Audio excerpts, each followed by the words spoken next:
되십니까?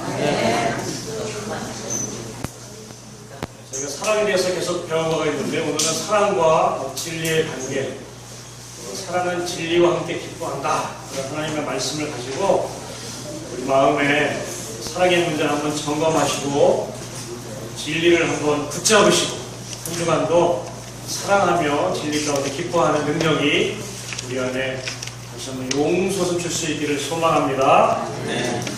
많은 사람들이 진리를 찾습니다. 진리. 김진홍 목사님이라면은 진리가 무엇인가를 이제 찾다가 절에 가셨대요. 절에. 그래가지고 존경하는 스님한테 진리가 무엇인지를 배우고 싶었는데 그분이 돌아가시면서 하는 말씀이 무다. 없다. 이러셨대요. 없다. 그래가지고 절가를 뛰쳐나와서 길거리를 방황하고 노숙자하고 생활하면서 진리가 무엇인지를 찾다가 못 찾고 결국은 교회에 가서 목사님을 만나서 목사님이 소개한 성경을 읽다가 진리를 발견하고 둘의 공동체를 세우고 가난한 노숙자들, 어려운 사람들 섬기는 둘의 교회를 개척하셔서 선한 일을 감당하는 일꾼으로 선 것을 저희가 알게 됩니다. 어느 때보다도 진리를 찾는 시대가 요새가 되었습니다. 왜냐하면 진리가 아닌 것처럼 비진리가 진리인 것처럼 막 떠오르는 시대 가운데 살기 때문에 우리가 진리가 무엇인지를 붙잡고 이 진리를 상황 가운데 힘있게 나갈 때 우리 안에 있는 하나님의 능력이 회복될 줄로 믿습니다. 예, 제가 진리를 찾아보니까 인터넷에서 가장 먼저 뜨는 게 신천지입니다. 진리의 성읍 아름다운 신천지, 이게 나옵니다. 진리의 말씀을 들으라, 이만희 교주님의 말씀이 이렇게 나오는 거예요. 신천지가 진리라고 주장할 정도로 진리가 뭔지를 모르는 세상이 되어버렸습니다. 초대교회부터 교회가 생겨진 다음부터 지금까지 계속돼서 교회가 붙잡고 씨름해야 되는 문제가 뭐냐면 진리인데, 그 진리를 왜곡하는 이단들이 자기네가 진리라고 도전하는 시대가 계속 흘러왔습니다. 예수님의 제자들, 초대 교부들, 그리고 많은 교회들이 계속해서 씨름한 게 이단과 이 진리 싸움입니다. 진리 싸움. 지금도 신천지, 여호와의 증인, 물명도 다양한 종파들 이단들이 진리가 아닌 것들을 진리로 외치고 있으면서 예수가 아닌 것들을 예수인 척하면서 진리를 회방하는 시대이기 때문에 우리가 잘 분별해야 될 줄로 믿습니다. 한 고등학교에서 서울대학교 한 교수님이 강의를 한 것을 봤습니다. 진리가 무엇인가? 서울대 교수면 엄청나게 확신이 많은 분이시죠? 그런 분이 고등학교, 대학을 꿈꾸는 아이들에게 진리가 무엇인가? 라고 강의했는데 그 기사를 보니까 이런 겁니다. 호기심을 가져라. 세상에 대해서, 자기에 대해서, 지적인 욕구를 가져라. 그리고 진리를 찾아라. 진리가 무엇인지 대답을 주는 게 아니라 진리를 찾아가는 길을 제시해 주는 거죠. 진리가 무엇인가? 명확하게 던져주지 못하는 것이 우리나라에서 제일 뛰어난 학교의 교수님의 말씀입니다. 그래서 진리를 찾는 사람들은 여러분 그림에 보시면 뭐예요? 코끼리를 만지는데 우리나라 속된 그게 있죠. 장님, 코끼리 만지듯 한다. 장님이 코끼리 형태가 보이지 않으니까 가서 코를 만지고 코끼리는 큰 무슨 관과 같다 이러는 거죠. 또 다리를 만지고 코끼리는 기둥과 같다. 또 몸을 만지고 코끼리는 벽과 같다. 다 각자 자기가 경험하는 게 다 다른 거예요. 그래서 코끼리의 원래 모습은 전혀 상관없는 자기가 만지고 경험한 것으로 얘기하는 것이 진리라는 거예요. 과연 진리가 그렇습니까? 내가 경험하고 내가 만지고 내가 깨달아지는 것이 진리라고 외치는 게 진리입니까, 여러분? 진리는 내가 말하는 대로 외쳐지는 게 진리입니까? 존 메가더라는 유명한 복음주의 목사님은 책을 썼습니다. 진리 전쟁. 지금 어느 때보다도 진리를 붙들고 교회가 싸워야 될 시대다. 교회가 성공과 행복에 취해 있다. 교회의 힘은 진리를 붙잡는 데 있다. 선교하는 사람들에게도 세 가지 전쟁을 얘기합니다. 선교에서 일어나는 영적인 전쟁이 있는데 첫 번째는요, 능력 전쟁이다. 귀신이 떠나가고 병자가 일어나고 그 사람이 치유되고 우울증이 떠나가고 자살하고 싶은 사람들이 삶의 소망이 생기는 이런 능력 전쟁이 있다. 사단도 그런 능력을 가지고 있지 않습니까? 무당이 굿하고 무당이 막 굿하면서 제가 봤거든요. 어렸을 때 동네에 옛날에 무당이 많았습니다. 저희 집에서도 무당이 굿을 했거든요. 징치고 교통사고 나서 죽었는데 그 죽었던 상황을 그대로 다 재현을 해요. 자기가 본 것처럼. 그리고 죽었을 때 죽음에 가는 그 아이의 심정을 막 얘기하는 거예요. 막 무당이. 엄마 아파! 막 이런 거예요. 엄마 막 울고. 그런 경험 안 해보셨나요? 옛날에? 그리고 막 아까시아 나무 꺾어가지고 막 흔들면요. 신 내려가지고 이게 막 지 맘대로 막 가요. 그러면 막 이걸 쫓아다녀요. 그렇습니다. 그런 권세와 능력이 있는 거예요. 사단이. 그런데 예수를 믿으면 예수의 권세가 어떤 거예요? 병자를 낫게 하고 귀신을 떠나가게 하고 뱀을 집어도 물지 않고 독을 먹어도 해를 입지 않는 권세가 있는 것이 사도행전의 역사고 실제 것입니다. 그런데 그게 다가 아니라는 거예요. 그게 다가 아니라. 그 다음에 어떤 대결이 있냐? 이 지금 말씀드린 진리 전쟁입니다. 진리와 비진리의 싸움 가운데 끝까지 진리를 붙잡고 싸우는 전쟁이 있다는 거예요. 진리 대신 예수, 진리의 본체이신 그분의 말씀, 그거를 붙들고 끝까지 그 진리로 싸우는 사람들의 이 전쟁이 있다 이겁니다. 그리고 마지막 전쟁이 하나 있대요. 그게 뭐냐면 충성 전쟁이에요. 하나님이 주인이시고 내가 종이라는 거예요. 하나님이 왕이시고 내가 백성입니다 라고 확실한 신분의 확실한 하나님과 나의 관계를 가지고 사는 사람들의 전쟁이 있다 이렇게 말합니다. 아무튼 두 번째 해당하는 것이 진리 전쟁인데 진리를 가지고 싸울 정도로 지금 비진리가 판을 치고 있는 세상에 우리가 살고 있다라고 하는 사실입니다. 우리가 사랑을 공부하면서 이 진리를 반드시 알아야 진리 가운데 기뻐할 수 있습니다. 할렐루야. 사랑과 진리는 떨어져 있는 것이 아니라 한 쌍의 날개가 왔습니다. 사랑하고 진리를 알 때 이 날개가 마음껏 날개치면서 원하는 곳에 날아갈 수 있는 자유가 있고 종된 신분이 아니라 자유된 신분 가운데 마음껏 사랑하고 사랑을 받아주지 않아도 기뻐할 수 있는 능력이 이 진리를 알 때 우리 가운데 나타날 줄로 믿습니다. 진리를 찾아보니까 요한복음 18장 38절에 진리를 물어본 사람이 나옵니다. 빌라도 총독입니다. 그 당시에 가장 강력한 나라 로마, 그 로마에서 파송받아서 유대라고 하는 땅의 총독으로 유대 땅을 책임지고 있는 이 총독이 진리 앞에 서서 그 진리를 물어보는 대목입니다. 같이 한번 큰 소리로 읽어보겠습니다. 혜린이 무슨 뜻이 여기 읽어보세요. 큰 소리 시작. 빌라도가 이르되 진리가 무엇이냐 하더라. 이 말을 하고 다시 유대인들에게 나아가서 이르되 나는 그에게서 아무데도 찾지 못하였노라. 예수님은 진리를 증거하러 왔다 이렇게 말씀합니다. 마지막 십자가에 달려 돌아가시기 전에 빌라도의 신문 가운데 그가 하나님의 아들 또 이 세상에 속하지 않은 왕이라는 것을 증명하시면서 예수님이 다른 것에는 전혀 말씀하지 않으십니다. 자신의 신문에 대해서 물어볼 때 내가 바로 그다. 내 나라는 이 세상에 속하지 않았다. 이 땅에 속한 나라가 아니다. 나는 그곳의 왕이다. 그런 얘기를 하면서 나는 진리를 증거하러 왔다 이렇게 말씀하십니다. 그럴 때 빌라도가 그 얘기를 듣고 다시 예수께 되묻습니다. 진리가 무엇이냐? 진리가 무엇이냐? 예수님이 대답하셨습니까? 안 하셨습니다. 왜 대답을 안 하셨을까요? 진리를 아시는 분, 진리의 말씀을 하시는 분, 진리이기 때문에 진리를 내놓을 수밖에 없는 그분이 진리가 무엇이냐라고 물어보는 빌라도에게 왜 대답을 안 해주셨습니까?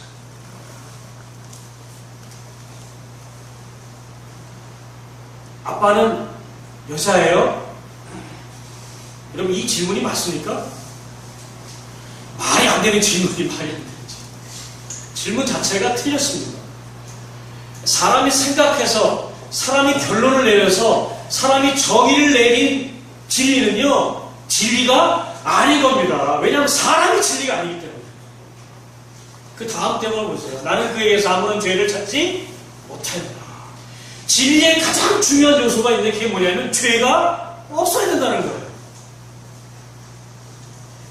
죄가 없는 예수님 그분만이 진리를 말씀하실 수 있는 진리입니다. 그런데 진리가 무엇이냐라고 하는 물건 취급하는 물건 취급. 사람의 생각과 사상에서 정의될 수 있는 어떤 이론으로 얘기하니까 이 틀린 질문입니다.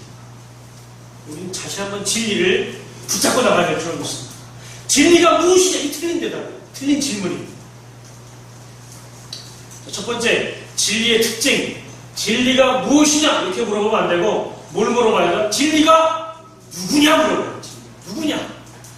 누가 말하는 게 진리냐? 진리는 진리 되신 분이 말해야 진리가 나오기 때문에 사람이 말하는 게 진리가 아니다. 그래서 진리가 누구신가? 이것을 물어봐야 됩니다. 진리가 누구냐? 누가 진리냐? 진리가 무엇이냐? 물어보는 것만큼 어리석은 게 없는 겁니다. 우리 성경에서 진리가 누구인지를 발견할 수 있죠. 한번 읽어보겠습니다. 시작. 예수께서 이르시되 내가 곧 길이요 진리요 생명이니 나로 말미암지 않고는 아버지께 올 자가 없다. 그분이 길 되시고 그분이 진리 되시고 그분이 생명 되시다. 예수가 진리다. 예수가 누구냐? 예수가 진리다 이겁니다. 진리가 무엇이냐가 아니라 진리가 누구냐라는 질문에 우리가 붙잡고 나가야 됩니다. 할렐루야. 그때 진짜 진리를 발견할 수 있는 거예요. 두 번째, 빌라도가 말한 것처럼 진리의 특징이 뭐라고요? 죄가 없는 것. 죄가 있다는 자체가 진리가 될 수 없는 겁니다. 죄의 삭은 뭐예요? 사망입니다. 사망은 없어지는 겁니다. 진리는 없어지면 안 되는 거거든요. 진리는 항상 보존되어 있어야 됩니다. 15절, 14장 15절 읽어볼까요? 시작. 우리에게 있는 대제사장은 죄는 없으십니다. 우리를 대신해서 하나님께 예배드리는 대제사장, 자신의 몸을 제물돼서 드리신 그 제사장 되는 분의 특징이 뭐라고요? 죄가 없다. 그래서 예수님은 진리다. 여러분 죄가 있습니까? 없습니까? 예수 안에 죄가 없습니다. 사탄에게 속지 마세요. 우리는 우리 스스로 책망합니다. 양심이 있거든요. 저는 죄가 있어요. 제가 어떤 분에게 전도했더니 예수 믿고 교회 나가셔야지. 저는 죄가 많았어. 주님이 용서 안 해주실 거예요. 그런 분을 용서해 주는 분이 하나님이십니다. 그게 하나님의 능력이에요. 그래도 용서 못해요. 자기가 자기 용서 못하는 거지 주님이 용서하신다니까요. 어떤 분이 물건을 가지고 택시를 탔어요. 옛날에는 보따리를 어머니들이 어떻게 운반했죠? 머리에 이고. 머리에 이고. 자기 보따리를 머리에 이고. 그리고 택시를 탔어요. 택시를 탔으면 보따리를 어떻게 돼요? 보따리 값은 안 내시오. 계속 보따리를 지고 가는 그게 합당한 겁니까? 아니잖아요. 어떤 분이 그런 얘기 하시더라고요. 교회차를 이렇게 운행하면은 차를 타고 이제 집 앞까지 모셔드리잖아요. 그러면 꼭 집 앞에 10m에서 내려달라는 분이 계십니다. 왜 그래요? 죄송해서 어떻게 집까지 태워다 주면 돼요? 아니 탔으면 집 내려 놓는 겁니다. 예수님 믿었으면 우리 죄짐 다 없어지는 거예요. 할렐루야. 그분이 우리의 죄짐을 다 해결하셨어요. 내가 해결을 못해 내가 왕돼서 그렇습니다. 예수님은 죄가 없는 분이시기에 죄인 우리를 능히 죄 없는 사람을 만들어 주십니다. 할렐루야. 그래서 하나님이 우리를 예수의 내지로 보시고 너는 죄 없다 인정하십니다. 그게 칭의의 의롭다. 죄 없다. 그래서 내 아들이다. 내가 너를 끝까지 사랑한다. 할렐루야. 그분이 진리십니다. 그 진리를 믿을 때 우리에게 참 자유가 나타날 줄로 믿습니다. 세 번째 진리의 특징 뭐예요? 불변, 변하지 않는 거예요. 이거! 그러면 계속 이겁니다. 천년이 지나도 그거예요. 한국에 있어도 그거, 중국에 있어도 그거, 미국에 가서도 그거, 변하지 않는 게 진리입니다. 같이 한번 읽어볼까요? 시작. 그는 변함도 없으시고 회전하는 그림자도 없으십니다. 변하지 않고 회전하지 않아요. 그분은 완전하신 겁니다. 하나님 그대로 계속 계십니다. 사람은 태어나서 늙고 병들어 죽습니다. 모든 생명체는요 다 죽음을 경험합니다. 다만 그 길이의 차이죠. 수명의 차이죠. 하나님은 생명이 무한하신 분이에요. 그래서 성경은 예수 하나님 뭐라 그래요? 알파와 오메가다. 처음이고 끝이다. 이 모든 것들이 만들어지기 전에 계신 창조주가 이렇게 말하거든요. 그분은 완전하시고 변하지 않는 분입니다. 그래서 진리입니다. 할렐루야. 우리가 알고 있는 하나님이 이런 분이세요. 우리가 그런 분을 믿고 그런 분의 자녀가 되어서 그렇게 살아갑니다. 그런데 사단이 우리를 꼬시는 거예요. 그게 아니다 이겁니다. 너를 봐라. 네 꼬라지를 봐라. 꼬라지를. 네 생긴 걸 봐라. 네 성깔을 봐라.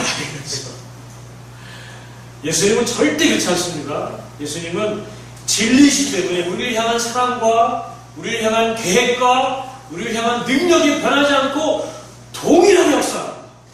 그분이 십자가에 못 박힐 때, 그분이 부활의 산을 올라가실 때, 성령을 보내서 우리를 세우실 때, 그때처럼 우리를 동일하게 사랑하시고 우리를 인도하신 분이 하나님인 줄로 믿어야 됩니다. 그게 능력인 줄로 믿습니다. 이 진리를 알고 있을 때 사랑이 빛이 나는 거예요. 이 진리가 없으니까 사랑이 조금 쌓이다가 떨어져 버려요. 나를 향한 하나님의 사랑을 의심하니까 다른 사람을 향한 나의 사랑이 금방 의심되어지는 겁니다. 그리고 다른 사람이 나를 사랑하는 것도 당연히 의심하는 거예요. 뭐라나 오해하고 곡해하고 더 나아가서 그 사랑의 고백들을 온전히 받아들이지 않는 우리 스스로의 담을 차고 담을 세우고 철저망을 채우고 전기를 흘리게 해서 못 들어오게 자기의 제한된 거짓 성을 쌓고 그 안에서 만족해 살아가는 사단의 유혹에 사단의 함정에 빠져 살아가는 우리 나약함이 벗어내는 줄로 믿습니다. 자, 예수님이 진리입니다. 예수님이 진리입니다. 예수님이 진리 되신 하나님을 보여주셔서 예수님이 진리입니다. 요한복음 14장 9절 읽어보면 시작. 예수께서 이르시되 빌립아 내가 이렇게 오래 너희와 함께 있으되 내가 나를 알지 못하느냐 나를 본자는 아버지를 보아할 걸 어찌하여 아버지를 보이라 하느냐. 할렐루야. 빌립이 물어봤습니다. 우리에게 하나님을 보여주십시오. 하나님을 보고 싶습니다. 하나님이 영이시기 때문에 볼 수가 없죠. 그분은 빛이십니다. 생명의 빛, 진리의 빛, 사랑의 빛, 영원한 무한한 창조의 빛입니다. 천국은 빛의 나라예요. 빛을 볼 수가 없는 거죠. 우리가 천국에 가면요 눈이 부셔서 하나님을 볼 수가 없습니다. 눈이 부셔서 육체의 눈으로 하나님을 볼 수 없습니다. 그래서 예수님을 본 사도 바울의 눈이 어떻게 됐어요? 장님이 되어버립니다. 그 강한 생명의 진리의 능력의 빛 앞에 서면 눈이 멀어버릴 수밖에 없는 그런 강력한 빛이십니다. 그 빛 대신 하나님이 우리에게 참된 빛을 보여주셨는데 그게 누구라고요? 예수입니다. 그 진리의 빛 대신 그 예수를 발견하면 하나님을 보는 거예요. 하나님의 모든 것이 예수 안에 들어있다 이렇게 성경을 증거합니다. 그래서 예수를 믿으면 하나님의 모든 것들을 믿게 되는 것이죠. 이단의 가장 큰 특징이 뭐냐면 그리스도가 육체로 오신 것을 부인하는 겁니다. 그게 성경에서 얘기하는 가장 단언하는 단언컨대, 교수님이라고 하죠. 단언컨대 예수가 육체로 오심을 부인하는 마다 다 이단이다. 요한복음 1장 14절 읽어볼까요? 시작. 말씀이 육신되어 우리 가운데 거하심에 우리가 그 영광을 보니 아버지의 독생자 영광이요 은혜와 진리가 충만하다. 예수님이 영으로 계시던 분이 우리를 구원하시기 위해서 육체를 가지고 썩어질 육체를 가지고 멸망당할 육체를 가지고 이 땅에 오셔서 하나님을 보여주셨다 이렇게 말하고 있습니다. 이 육신이 되신 것은요 단순히 하나님이 우리처럼 됐다라고 하는 상태로 보는데 여러분 우리 육체가 썩으면 어떻게 되는 거예요? 썩으면 여러분 송장 옆에서 사실 수 있겠어요? 로마에서 가장 잔인한 이 벌 중에 하나가 뭐냐면 죽은 시체하고 묶는 벌이 있습니다. 시체를 갖다 놓고 이렇게 있지 않습니까? 뼈다구가 그러면 사한 사람을 그 죽은 송장하고 똑같이 묶는 거예요. 이마를 묶고 코, 입 다 가슴을 묶고 다 그래서 그렇게 묶어놓으면 사람이 어떻게 되겠습니까? 저는 그렇게 묶으면 그냥 기절할래. 기절하고 싶어. 그 죽은 시체하고 묶어지면 어떻게, 시체는요, 상태 보셨죠, 여러분? 이게 제대로 된 게 아니지 않습니까? 요새 뭐, 그 미라도 나오고, 뭐 이탈리아에서는 그 수도승들이 이렇게 그 시체를 잘 보존하는 그런 것을 발명해가지고 아주 뭐 잘했다 그러지만 시체는 썩습니다. 구데기가 끓어요. 냄새가 나요. 냄새가 나요. 그런 육체가 우리 존재라는 거예요. 그런 존재로 하나님이 내려오신 겁니다. 더 쉽게 말씀드려서 우리가 화장실에 있는 구데기를 살리기 위해서 우리가 구데기가 된 거예요. 구데기가. 그리고 똥 속에 처박혀서 그 똥 속에 있는 구데기에게 가서 얘기하는 거예요. 그렇게 되는 게 예수가 육신으로 오신 이런 존재예요. 그런데 예수님이 하나님이 원래 만드신 우리의 육체를 그렇게 썩어져 버린 것을 합당치 여기지 아니하시고 우리를 구원하시기 위해서 부활하셔서 영원한 육체로 보이시는 게 그게 부활하신 예수님의 모습입니다.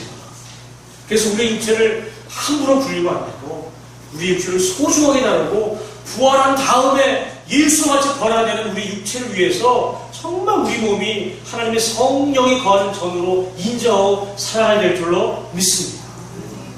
육신으로 오신 예수, 그 예수를 만났던 사람들이 하나님을 보는 것처럼 따라듭니다. 가장 감격적인 사람, 예수를 만나고 예수를 경험한 사람 중에서 가장 감격적인 사람, 저는 나사로라 생각합니다. 나사로. 죽었어요. 죽어서 나흘이 지났습니다. 나흘이 지나면 어떤 거예요? 냄새가 나나이다. 저도 저희 아버님 돌아가셔가지고 저희 집에 이제 모시고 병풍 치잖아요. 이제 관에 모시고 병풍을 치는데 한 3일 지나니까 이상한 냄새가 나요. 그래서 어디서 나타나는데 개미들이 엄청 보이는 거예요. 개미. 그때 이 장이 사는 분이 다그 F캠으로 다 유한나서 싹 한 3일, 2, 3일만 지나도 이렇게 온도가 높으면요 냄새가 나요. 그런데 그 냄새 나서 썩는 육체가 예수님이 나사로야 나오라! 이 생명의 말씀하니까 그냥 나오잖아요. 그렇게 나왔던 나사로를 보면 뭐라는 거예요? 진리라는 거죠. 예수님이 진리고 그분의 말씀이 진리고 그분이 말씀하면 죽은 자도 살아난다. 그걸 보므로 예수님이 장차 구원의 몸으로 우리가 장차 죽었다 살아날 것으로 보여주는 예표를 우리가 알게 됩니다. 그래서 육신 오신 그 예수가 진짜 예수다라고 하는 진리를 우리가 붙잡고 이 싸움터에 나가야 될 줄로 믿습니다. 여러분, 점점 늙어가는 이 교주가 우리나라에 자칭 예수만 100명이 넘는데요. 자칭 예수. 그 사람들 특징이 뭐예요? 다 죽습니다.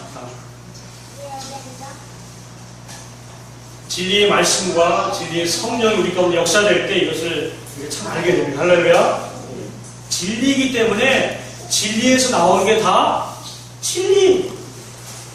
방사능이 나오면 방사능이 오염된 것도 방사능이 축적된 거잖아요. 지금 일본에서 원전이 문제가 생겨가지고 물고기들이 방생해가지고 막 검역하면서 일본에 수입된 물고기 안 먹는다 그런 얘기가 뭐예요? 물고기 안에 사람에게 안 좋은 방사능 물질이 축적되어 있다는 거죠. 그런 것처럼 진리는 진리에서 나오는 모든 것들이 진리. 요한복음 17장 17절 시작. 그들을 진리로 거룩하게 하옵소서. 아버지의 말씀은 진리이다. 하나님의 말씀이 진리. 그래서 그 말씀을 붙잡을 때 우리가 진리 가운데 온전히 서는 거예요. 할렐루야. 여러분, 하나님 말씀을 들을 때 아멘 하면요 그 말씀이 내 영혼에 딱딱 붙는 거예요. 그럼 나에게 하나님의 전신갑주가 입혀지는 겁니다. 그래서 목사님들이 말씀 전할 때 아멘 하세요. 부흥회 할 때 아멘 물어보는 게 왜냐하면 억지로라도 입으라도 아멘 할 때 그 진리가 여러분의 영혼에 막 들어오는 거예요. 영이 열리는 겁니다. 영이 열리는 거예요. 막 달라붙는 거예요. 그렇기 때문에 아멘 하는 하나님의 말씀이 진리이기 때문에 그 진리를 아멘 그렇습니다. 믿습니다. 맞습니다. 그대로 될 줄로 믿습니다. 하고 내 입술에 외치면 내 영혼의 그 말씀이 그대로 달라붙는 그렇게 쌓이는 겁니다. 그리고 말씀이 충만하게 차가는 거예요. 할렐루야. 그래서 졸지 마시고 그래서 아멘 하시고 그래서 받아들이셔야 되는 거예요. 할렐루야. 이 말씀을 들을 때 여러분의 영혼이 거룩하게 되고 하나님 말씀이 차여질 때 그 말씀 붙고 기도할 때 역사가 일어나는 겁니다. 하나님의 말씀은 진리입니다. 그 진리가 우리를 깨끗하게 하고 거룩하게 하고 완전하게 합니다. 좋으시는 분이 딱 두 분 계셔서 하나님 말씀이 진리입니다. 사랑은 하나님의 말씀을 기뻐하는 거죠. 하나님의 말씀을 끝까지 지키는 거죠. 그 말씀 때문에 회복되는 거예요. 한 번 더 볼까요? 성령이 진리신데요. 요한복음 15장 26절 시작. 내가 아버지께로부터 너희에게 보낼 보혜사 곧 아버지께로부터 나오시는 진리의 성령이 오실 때에 그가 나를 증언하실 것이다. 성령이 어떤 분이라고요? 진리의 성령. 예수님께서 아버지께 얘기해서 하나님이 보내시는 그 성령, 그분이 진리시고 그 진리 되신 성령께서 오시면 누구를 증거한다고요? 진리이신 예수를 증거합니다. 진리이신 하나님, 진리이신 예수님, 진리이신 성령님, 그분들이 하신 말씀인 진리이신 하나님의 말씀, 이런 것들이 우리 안에 붙잡혀질 때에 진짜 능력 있는 삶을 살아가게 될 줄로 믿습니다. 진리와 함께 사는 삶, 그것이 가장 중요한 사랑의 힘입니다. 그러면 사랑과 진리가 어떠냐 한번 볼까요?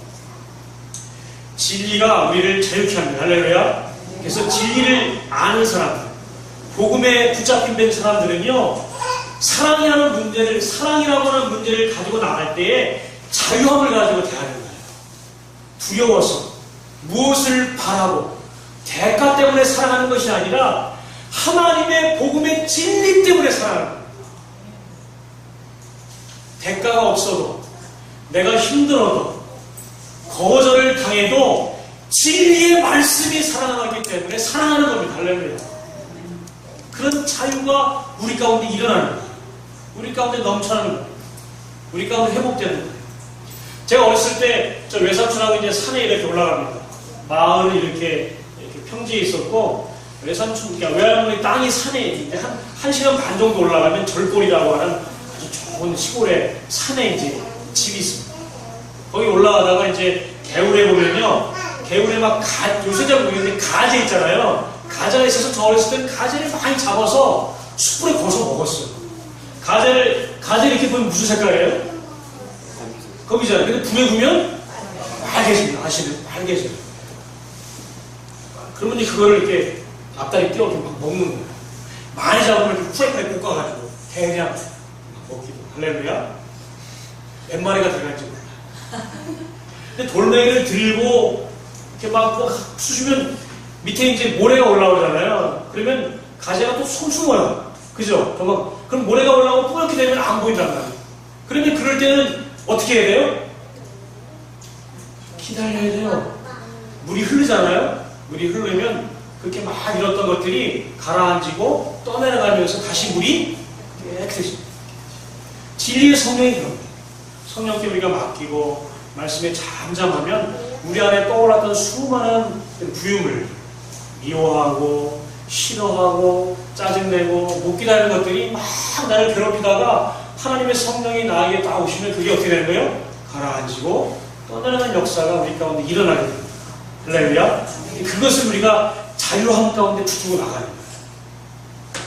말씀 하나 더 보겠습니다. 베드로서 1장 22절 시작. 너희가 진리를 순종함으로 너희 영혼을 깨끗하게 하여 거짓없이 형제를 사랑하게 이뤘으니 마음으로 뜨겁게 서로 사랑하라. 할렐루야. 먼저 진리를 순종하고 그 다음에 영혼을 깨끗해 내면 거짓없이 형제를 뜨겁게 사랑해야 된다는 거예요. 그러므로 우리가 사랑의 문제는 결국 무엇의 문제예요? 진리의 문제입니다. 내가 진리된 예수를 제대로 만났냐? 예수를 제대로 경험했냐? 그분을 내가 모시고 있느냐의 문제가 사랑의 문제입니다. 내가 사랑이 없어. 그 얘기는 뭐예요? 내 안에 예수가 없어. 내 안에 십자가가 없어. 다시 예수께 돌아갈 때 우리의 사랑이 회복될 줄로 믿습니다. 저는 제 나름대로 한번 사랑은 진리와 함께 기뻐한다 이렇게 정의해봤습니다. 사랑하다가 힘들어도 진리이기 때문에 기뻐할 수 있습니다. 그림 보니까 참 재밌죠? 사랑이라고 하는 글자를 가지고 지금 예수님처럼 우리 형제와 자매의 발을 씻어주는 섬김의 글자인데 참 멋있습니다. 사랑은 이런 겁니다. 상대 때문에 슬퍼해요. 상대가 나를 싫어해요. 내 사랑에 보답받지 않아도 그게 진짜이기 때문에, 그게 진리이기 때문에 내가 기뻐합니다. 할렐루야. 그게 진짜 사랑이고, 사랑은 그런 진리와 함께 기뻐할 수 있습니다. 여러분, 한 주간 살아갈 때 내가 사랑하고 내가 섬기고 내가 베풀어도 그게 부메랑처럼 돌아가지 않는 수많은 거절과 반역과 반대와 배반과 싫음과 수많은 썩어짐의 비진리들이 우리를 향해 와도 그게 사랑이기 때문에 기뻐할 수 있는, 그게 진리이기 때문에 끝까지 불뜰 수 있는, 이것을 회복해야 될 줄로 믿습니다. 사단은 이것을 꺾으려고 해요. 내가 열을 사랑했으면 적어도 그 사람이 나를 열을 갚아야 되는 거 아니야? 내가 밥 한 수만 쓰면 그 사람은 나 밥 한 번 사야 되는 거 아니야? 수많은 보답을 요구하고 있고 내 마음에 되돌아오는 보상을 요구하는 사단의 유혹 가운데 빠질 수밖에 없습니다. 그럴 때 예수님처럼 제자들 향해서 겉옷을 벗으시고 수건을 두르시고 종이나 할 수 있고 먼지 묻은 제자들의 발에 샌들을 벗기고 그들을 대야의 물속에 담궈서 그들의 때를 벗기고 수건으로 그들의 발을 깨끗이 닦았습니다.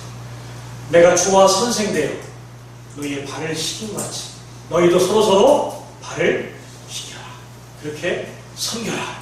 그렇게 사랑해라. 이 말씀이 우리 심령에 기둥과 같이 붙들어져야 될 줄로 믿습니다.